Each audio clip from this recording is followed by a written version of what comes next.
Sean, Day 9, plot. We saw an amazing grand final.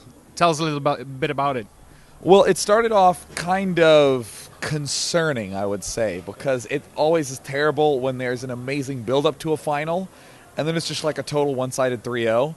So the first game, very one-sided by Nama. The second game, very one-sided by Nama. And then came what I would call the best game of StarCraft 2 I've ever seen ever. Because, I mean, I personally do tend to get anxious and nervous whenever a game of StarCraft is tense.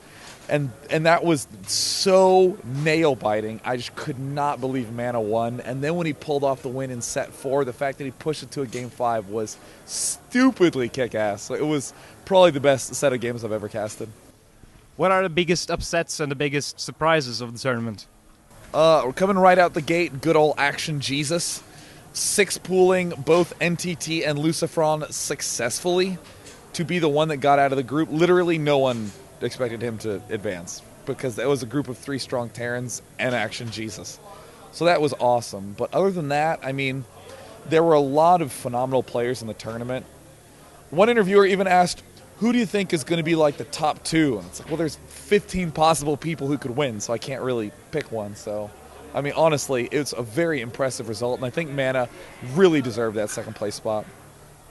How has the crowd been? One moment. No, continue filming. Oh, that was so rewarding. The crowd was actually one of the best crowds I've ever seen. No matter what was going on, they were completely ready to cheer at all points in time. The action was so great as a result of them. So, I mean, they were one of the main reasons of the success of the finals.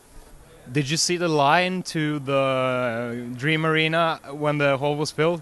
No, I mean, I ended up getting there quite early because, you know, we had to figure out the logistics of, you know, me running out onto the stage and being like, here are players, let's go into the games, and then running all the way back up into the commentary area. But I understand that it was fairly long. Yeah, I think it was actually double or triple of all the people inside the actual arena, so it's quite big. About you and casting, you've been around a lot lately. How has it been? This is the last big event for the year, and I've done, I think, 10 or 11 big ones, so it's going to be really nice. It's the feeling kind of like when you finish semester exams, where when I go home, I just get to relax. I'm actually probably going to be taking 2 or 3 weeks off from commentary, so I'll just disappear for a little while.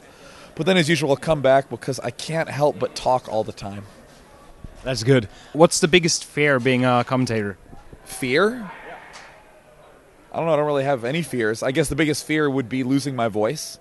I guess that is always a concern. So, I mean, I like guzzle water. I mean, seriously, I probably drink, I don't know, 10 of these every 2 hours. I mean, I'm blast through so much liquid just to make sure my voice isn't gone. So, fortunately, it is still here, but I burned a lot of juice in the finals, so I'm okay. How is Sweden? Did you experience Sweden anything? No, just DreamHack. In general, Sweden's very cold. Someone needs to do something about that, I think. But amazingly enough, the ducks seem to not mind it. And they're like in the water. So I'm very impressed by Sweden's ducks. That's good. Where do you see yourself in 5 years? Well, I'm not sure what I'm doing on Tuesday. So 5 years is kind of a big thought for me. I would like to graduate from my master's program. I have about 5 months left. And then after that, in 5 years, I would like to be sitting in an orchard full of money trees, picking plentiful amounts of currency and burning it on things that don't matter. And would you still be doing casting while doing that? Oh, totally. That's like my favorite thing in the world to do. So no doubt going to be continuing that for many moons to come. That's good. Do you have any shout-outs to GosuGamers? You guys are awesome. It was really fun casting the Europe versus Asia show match series. That was one of the first ever tournament series that I casted. It was me and Greetorp. And I got up at 5 a.m. for however many weeks in a row on Saturday and Sunday while in college. Ugh. That's what we call dedication, baby. So thank you so much for hosting the event. Here's the hearts to you. Here's the hearts to you. Thank you. So thank you so much.